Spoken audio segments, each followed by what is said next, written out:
Imagine your husband of 12 years hands you a divorce settlement that leaves you with nothing but a broken-down car and a small cottage, then laughs in your face while his 24-year-old mistress waits in the hallway. Rowan Vance thought I was just a brainless housewife who spent my days arranging flowers and hosting tea parties. He didn't know that while he was out cheating, I was using my Wharton degree to dismantle his empire piece by piece. He wanted me to sign the papers so he could marry his intern and become a billionaire. I signed them with a smile, because I knew that the moment that ink dried, his bank accounts would freeze.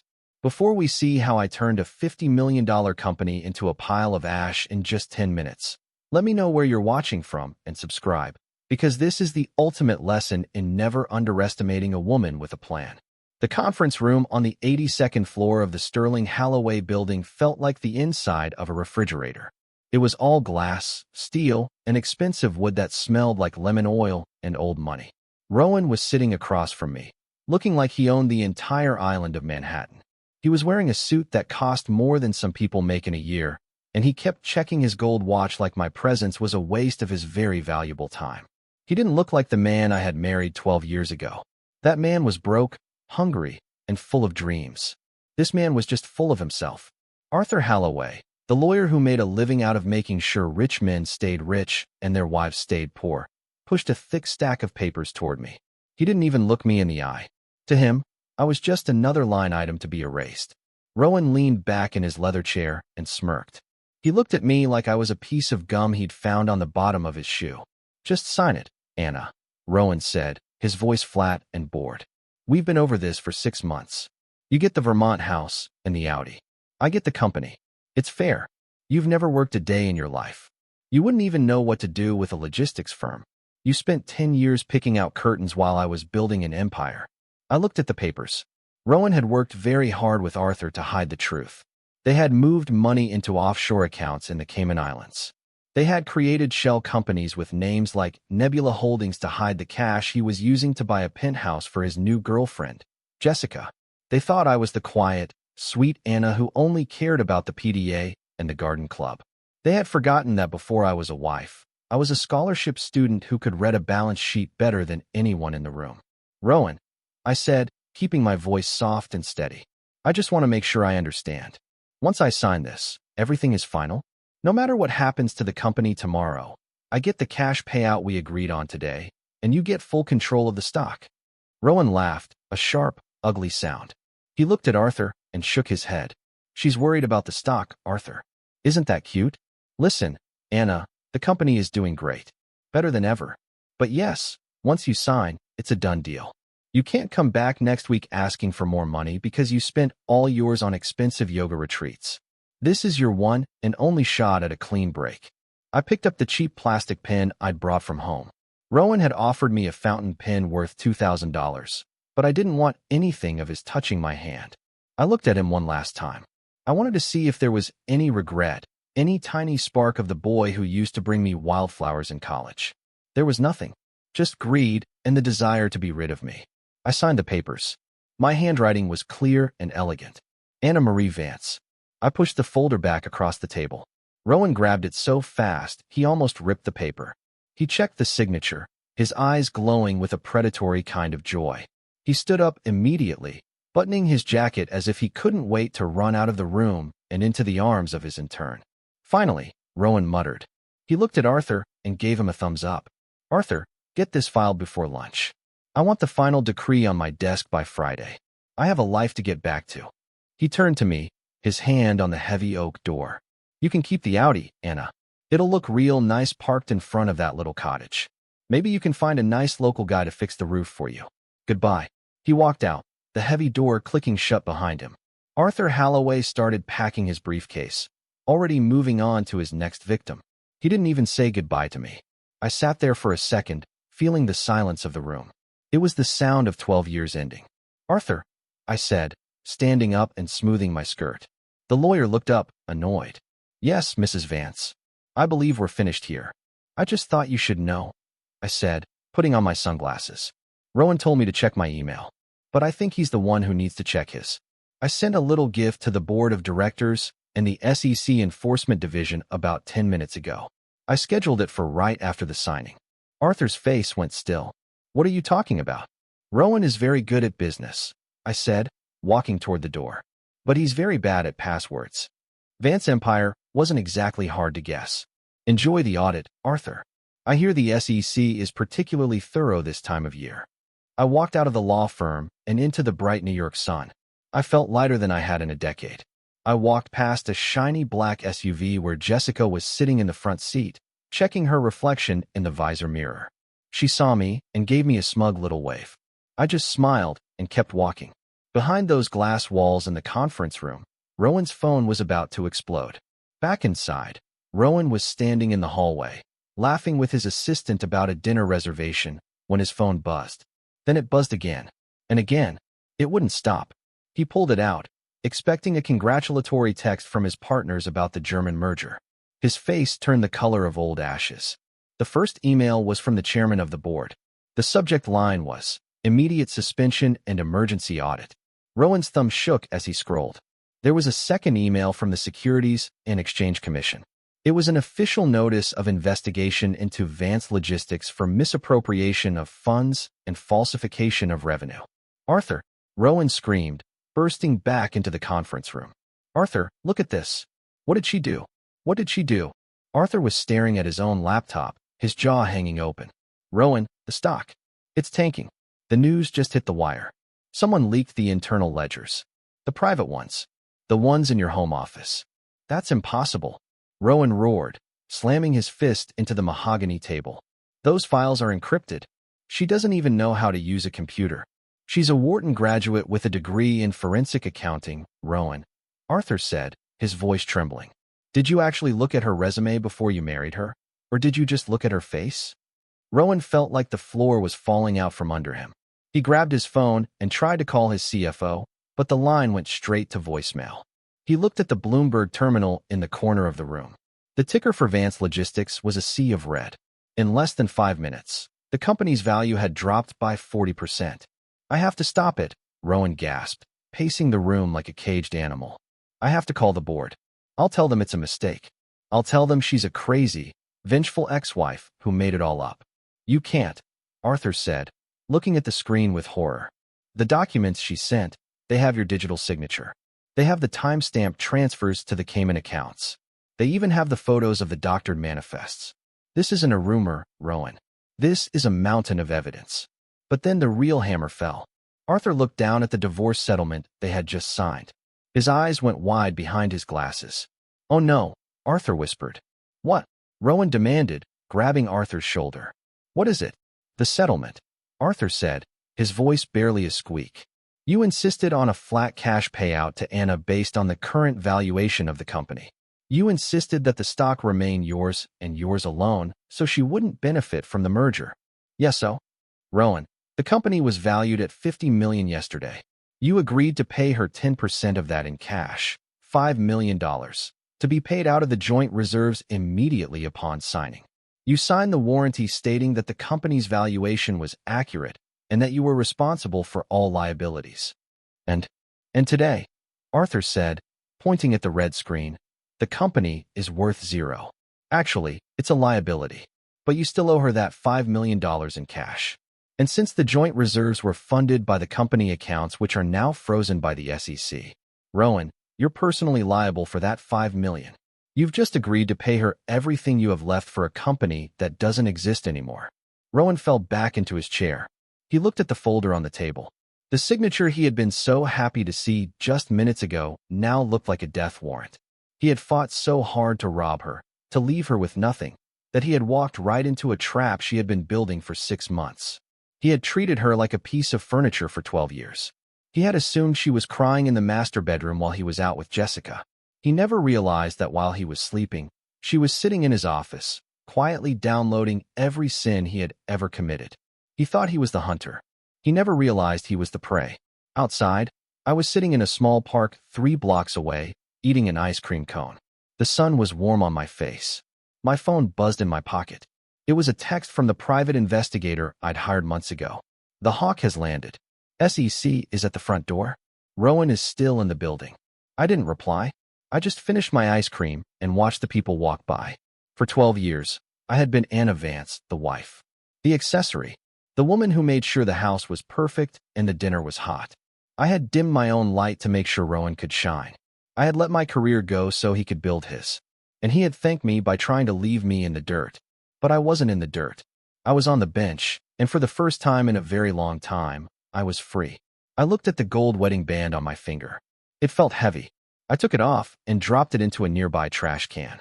It made a small, metallic clink, and then it was gone. Rowan thought he was a genius. He thought he could move money like a magician and no one would notice the sleight of hand. But magicians only work because the audience wants to be fooled. I had stopped wanting to be fooled on our 12th anniversary, the night I found the burner phone in his jacket pocket. He had come home late, smelling like gin and a perfume that cost $50 an ounce. He had kissed my forehead and told me he had a long meeting with the German team. I had smiled and told him I was proud of him. And then, while he was snoring, I had taken that phone to the kitchen. I didn't scream. I didn't wake him up. I just sat at the kitchen table and read every single text. I saw the photos of Jessica in the apartment I was paying for. I saw the messages about how boring I was and how he couldn't wait to dump the old ball and chain. I could have divorced him the next day. I could have had a big, loud fight and walked out. But I knew Rowan. I knew that if I did that, he would use every dirty trick in the book to hide the money. He would hire the best lawyers, and I would end up with a fraction of what I deserved. So, I decided to wait. I decided to be the perfect wife for 6 more months. I cooked his favorite meals. I hosted his business partners. I listened to him talk about himself for hours. And every night, when he went to sleep, I went to work. I found the Cayman accounts. I found the shell companies. I found the fake shipping manifest that he used to drive up the stock price. I realized he wasn't just a cheater. He was a criminal. He was committing massive securities fraud to make the merger look more attractive. He thought I was just a housewife. He forgot that I had graduated at the top of my class. He forgot that before I met him, I was on track to be a partner at one of the biggest accounting firms in the country. He saw what he wanted to see, a woman who was quiet, obedient, and easy to replace. He was wrong. I stood up from the park bench and started walking toward the subway. I had a long drive to Vermont ahead of me, and I wanted to get there before dark. I had a new life to start, and for the first time in my life, I wasn't doing it for a man. I was doing it for me. The board meeting Rowan was so worried about was currently happening without him. The emergency sirens of the SEC vehicles were reflecting in the glass of the Vance building. Rowan was still in that conference room, probably crying or screaming or trying to find a way to lie his way out of it. But there were no more lies left. The truth was out, and it had a name, Anna. As I walked down the stairs into the subway station, I felt a strange sense of peace. Rowan had wanted to be a billionaire. He had wanted the young mistress and the global empire. He had wanted it all, and he didn't care who he hurt to get it. But in the end, he had lost it all because he didn't respect the one person who knew him best. He had underestimated me, and that was the biggest mistake he would ever make. I checked my watch. It was 2 o'clock. Time for your board meeting, Rowan. I whispered to myself as the train pulled into the station. The doors opened, and I stepped inside, heading toward a future that was finally mine. Rowan didn't just fall into the chair. He collapsed like a building with a failed foundation. He stared at the Bloomberg ticker on the wall, watching his net worth evaporate in real time. The red numbers were blinking like a warning light on a sinking ship. He looked at Arthur, his high-priced lawyer, expecting a plan, a loophole, or a lie. But Arthur was busy closing his briefcase and avoiding eye contact. In the world of high-stakes divorce and corporate fraud, loyalty only lasts as long as the retainer check clears. And right now, Rowan's accounts were as frozen as the ice in the pitcher on the table. "We need to call a press conference," Rowan managed to choke out, his voice cracking. "We'll say the files were doctored. We'll say Anna is a hacker. We'll say she's mentally unstable and trying to ruin me because of the affair." Arthur finally looked at him, but there was no pity in his eyes. "Rowan, the SEC doesn't care about your marriage. They care about the fact that your digital signature is on every one of those falsified manifests. They have the IP address from your home office. They have the timestamp transfers to the Caymans. This isn't just a disgruntled wife. This is a forensic masterpiece. You've been living with a ghost for 6 months, and she's been taking notes." Arthur walked out without a word, leaving Rowan alone in the cold silence of the 82nd floor. Rowan looked at the spot where I had been sitting just minutes ago. He realized then that he had never really known me. He had married a trophy, a quiet girl from a good school who looked great at parties. He had conveniently forgotten that I graduated top of my class at Wharton. He thought my brain had turned into mush the moment I put on a wedding ring. He didn't know that while he was out buying diamonds for Jessica, I was at the kitchen table, mapping out the death of his company. For 6 months, I had lived a double life. Every morning, I was the perfect wife. I made sure his shirts were pressed, his coffee was hot, and his dinner was ready. I listened to him brag about his genius moves and how he was outsmarting the German merger team. I smiled when he gave me a condescending pat on the head and told me to buy myself something nice. Then, the moment his snoring started to rattle the master bedroom, I would slip into his home office. I didn't need to be a hacker to get into his system. I knew him. I knew he was too arrogant to think I would ever look. His password was Vance Empire, a testament to his ego. I sat in the dark, the blue light of the monitor reflecting off my face, and I watched the money move. I watched him siphon off the company's lifeblood to pay for Jessica's lifestyle. I watched him lie to the board and cheat the investors. But as I dug deeper, I found something that made the financial fraud look like a parking ticket. I found the folder labeled Project New Jersey. 3 years ago, a massive Vance logistics warehouse had burned to the ground. It was ruled an accidental electrical fire. The $12 million insurance payout had saved the company from a slump and funded Rowan's first big expansion. Everyone thought it was a stroke of luck. But as I read the archived emails between Rowan and Jessica, who was just a low-level intern back then, I found the truth. "Make sure the night watchman is on the other side of the building at 11 p.m., Rowan had written. "The spark needs to look like it started near the faulty wiring we reported last month." Jessica had replied, "It's done. The fault is ready. Nobody will ever know." My heart had stopped when I read those words. It wasn't just greed, it was arson. They had put lives at risk for an insurance check. That was the moment I realized I wasn't just divorcing a cheater, I was taking down a criminal. Jessica wasn't just a mistress, she was his partner in crime. She knew where the bodies were buried because she had helped dig the holes. Rowan didn't stay in that conference room for long. He couldn't. He fled the building, ducking his head as he ran past the news crews already gathering at the entrance. He didn't go to the penthouse. He knew I was there, and he couldn't face the woman who had outsmarted him. Instead, he drove straight to the East Village, to the sleek, modern loft he had bought for Jessica. He burst through the door without knocking. Jessica was standing in the middle of the room, her eyes wide as she watched the news on her giant flat-screen TV. Her face was pale, the smugness I'd seen earlier completely gone. "Rowan, what's happening?" she screamed. "The news. They're saying the FBI is involved. They're saying the company is over." She knew Jessica. Rowan roared, pacing the room like a caged animal. "Anna knew everything. She's been recording us. She has the books. She has the Caymans. She has everything." Jessica sank onto the white velvet sofa, her hands shaking.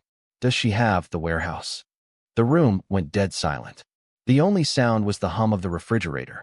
Rowan stopped pacing and looked at her. His eyes were dark, a dangerous, desperate glint taking over. "I don't know," Rowan whispered. "The audit summary didn't mention it yet. But if she was in my office, she might have seen the old files. If that gets out, we're not just looking at a fine or a ban from the stock market. We're looking at 20 years in a federal cage." Jessica started to sob. "I can't go to prison, Rowan. You said we were safe. You said you'd take care of me." Rowan grabbed her shoulders, his grip tight enough to leave bruises. "Listen to me. We have one move left. Anna is smart, but she's arrogant. She thinks she's already won. She's at the penthouse right now, packing her things. We need to flip the script." "How?" Jessica whined through her tears. "We make her the villain," Rowan said, a twisted plan forming in his mind. "We tell the police she's been acting erratic. We tell them she's been obsessed with the company and that she's the one who had the logins. We plant the evidence for the warehouse fire on her." Jessica looked at him, confused. "But the emails were between us." "I still have the burner phone you used to call the guys who set the fire," Rowan said, his voice dropping to a sinister low. "The one you told me you destroyed, but I kept just in case. It has the logs. It has the messages. If I can get that phone into her house, or better yet, into her purse before the police search her, we can claim she's been framing us for months because she was a scorned wife with a background in accounting." "She'll never believe it," Jessica said. "The police will," Rowan sneered. They love a story about a crazy ex-wife. I'll go to the penthouse. I'll beg for her to take me back. I'll get close enough to drop that phone in her bag. By the time she realizes it's there, she'll be in handcuffs, and the SEC will have to throw out half her evidence because it'll look like it was all part of her revenge plot. He looked at the burner phone in his hand, the same one I had found 6 months ago and used to build my case. He had no idea I had already cloned that phone. He had no idea that every word he was saying right now was being picked up by the tiny microphone I'd hidden in Jessica's apartment weeks ago. He thought he was the hammer. He was actually just a nail, and I was about to drive him into the ground. Imagine thinking you've just planted the perfect trap, only to realize you're the one who walked into the cage. Rowan stood in the private elevator of our penthouse, his hand trembling as he gripped that burner phone in his pocket. He was a master of the long game, or so he thought. He had his story ready. The distraught husband, the victim of a crazy, genius wife who was so obsessed with revenge that she burned down a warehouse just to frame him. He didn't realize that the very walls of the penthouse he was so proud of had been watching him for months. He didn't know that the air he was breathing was thick with the evidence of his own destruction. Before we see the look on his face when the handcuffs finally click shut, remember this: the quietest person in the room is usually the one with the most power. The elevator doors opened to a scene of total order. The penthouse was filled with cardboard boxes, each one labeled in my neat, precise handwriting. I was standing by the floor-to-ceiling windows, looking out at the park where I had sat just an hour before. I didn't turn around when I heard his heavy footsteps. I didn't need to. I could smell the gin and the sweat from across the room. "Anna," he said, his voice cracking with a fake sob that would have made a theater teacher cringe. "Please, just look at me." I turned slowly.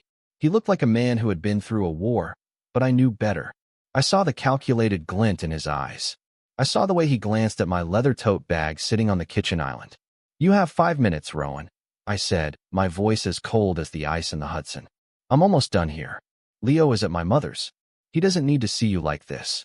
I can't believe it's over," he whimpered, walking closer, closing the gap between us. He was performing the role of the broken man. He reached out as if to touch my arm, but I stepped back. As I moved, he stumbled slightly, his hand accidentally brushing against my open bag. It was a beautiful piece of sleight of hand.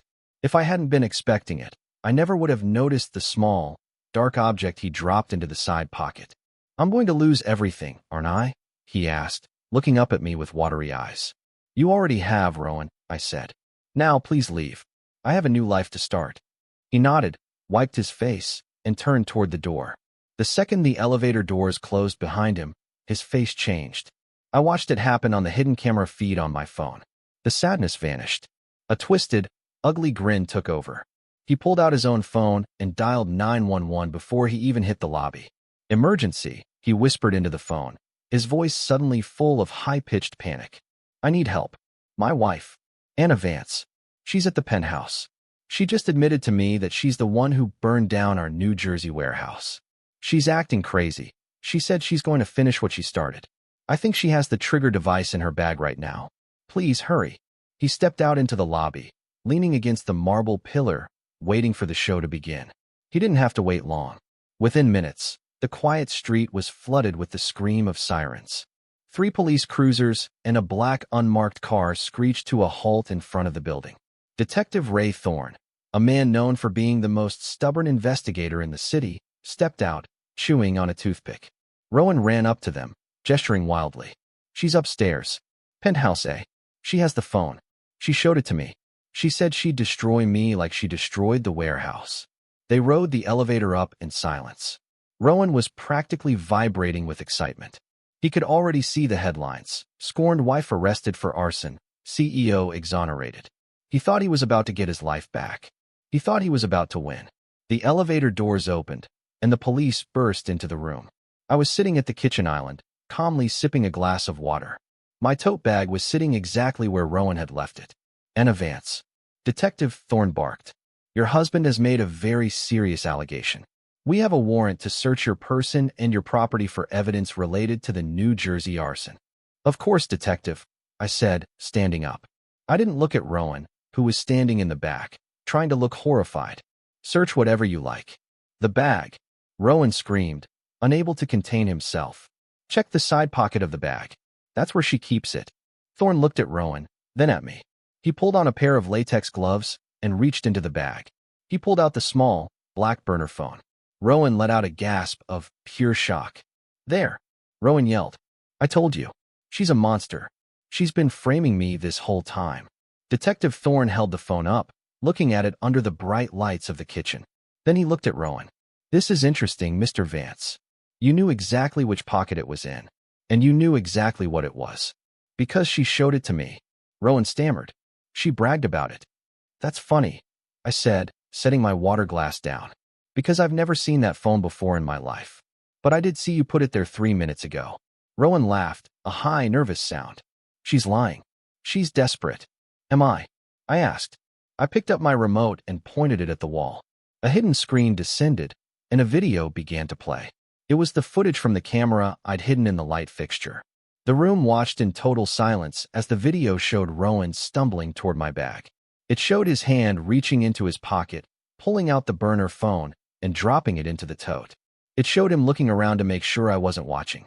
It showed the smug, evil grin on his face as he walked to the elevator. Rowan's face turned the color of a dead man's skin. But that's not all, Detective, I said. You might want to check the logs on that phone. You'll find it's the same one used to call the arsonists 3 years ago. And you'll also find that Jessica Miller turned over her laptop to the FBI an hour ago. She's already told them everything. About the fire, about the fraud, and about the plan Rowan had to frame me today. Jessica, Rowan whispered, his knees finally giving out. No, she wouldn't. She would if it meant staying out of prison, Rowan, I said. In your world, loyalty is bought. In my world, it's earned. And nobody is going to pay your legal fees now. Detective Thorne turned to Rowan, the toothpick finally dropping from his mouth. Rowan Vance, you are under arrest for conspiracy to commit arson, insurance fraud, and filing a false police report. Turn around. The hammer had finally swung, and it hadn't hit me. It had hit the man who thought he was too big to fail. As the police led him toward the elevator, Rowan looked back at me, his eyes full of a terrifying, silent realization. He wasn't the billionaire CEO anymore.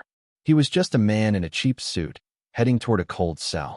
I stood in the middle of my empty penthouse and breathed in the silence. It was over, but the final part of the story was still to come. Rowan was going to trial, and I was going to show the world exactly how a housewife runs an empire. The courtroom in downtown Manhattan smelled like floor wax and the heavy, suffocating weight of justice. Rowan sat at the defense table, his custom-made suit looking 2 sizes too big for his shrinking frame. He wasn't the wolf of logistics anymore. He was just a man who had run out of lies. I sat in the back row, my hands folded calmly over my bag, watching as the jury foreman stood up. The silence in the room was so thick you could hear the heartbeat of everyone inside. Rowan kept looking back at me, his eyes wide and pleading, as if I were going to stand up and say it was all a big mistake. But I just sat there, as steady as a mountain, watching the empire he built on lies finally turn into dust.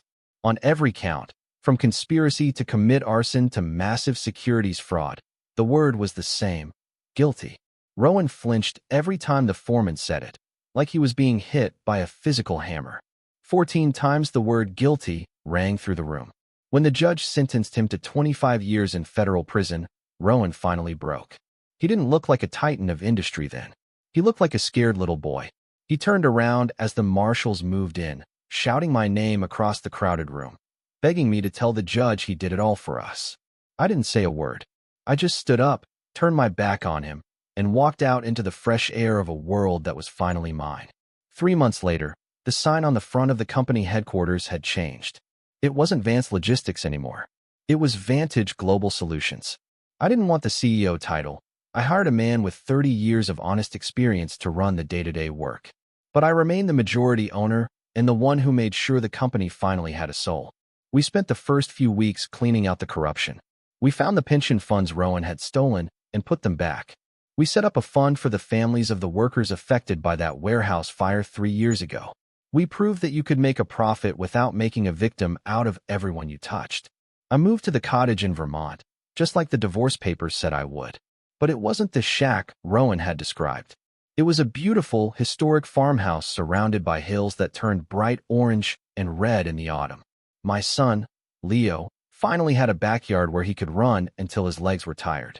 He had a mother who was present, who wasn't hiding in the home office crying over a burner phone. We had peace. The money I had secured from the settlement, the $5 million Rowan was personally liable for, was safe in a trust for Leo's future. Rowan had tried to leave me with nothing, but I had used his own greed to ensure we would never have to worry about a bill ever again. One crisp morning, about a year after the trial, I was sitting on my porch with a cup of cider when a silver car pulled up the driveway. Julian Sterling, the lawyer who had helped me navigate the final war, stepped out. He wasn't wearing a suit. He was in a flannel shirt, looking relaxed and happy. He handed me a box of pastries from the city and sat in the rocking chair beside me. We talked about the company's growth and the new schools we were funding. He was a man who understood that power was a responsibility, not a weapon. It was a refreshing change from the man I had lived with for 12 years. "I have something for you," Julian said, reaching into his bag. He pulled out a piece of paper. "It's a request from the federal prison. An inmate named Rowan Vance is asking for a visitation. He says it's urgent. He says he needs to apologize." I looked out at the hills, watching Leo play with our new dog in the distance. I thought about the 12 years I had given to Rowan. I thought about the nights I spent downloading his crimes while he slept. I thought about the way he laughed when he told me I'd be penniless. The anger wasn't there anymore. It had been replaced by a quiet, solid kind of strength. I didn't need his apology to be whole, and I certainly didn't need to see him in a jumpsuit to feel powerful. "Tell the prison I'm busy," I said, taking a sip of my cider. Julian smiled, already reaching for his phone to send the reply. "For how long?" "Tell them I'm busy forever," I replied. "Rowan is part of a life I've already finished reading. I'm busy writing the sequel." I watched Julian walk back to his car, and for the first time in my life, I felt completely at home. Rowan had thought I was the old ball and chain. He thought I was just a housewife who didn't understand how the world worked. But the truth was, I understood it better than he ever did. I knew that the biggest mistake you can make in life is to underestimate someone who has nothing left to lose but their dignity. If you've ever been told you weren't enough, or if someone tried to steal your future, let this be your sign to never stop fighting. The world might treat you like furniture, but you have the power to be the architect of your own victory. I want to hear your thoughts. Did Rowan get what he deserved? Would you have visited him in that cell just to see the look on his face? Let me know in the comments below. And if you enjoyed this journey from the kitchen table to the boardroom, hit that like button and subscribe. We have many more stories of justice and second chances coming your way. Thanks for watching.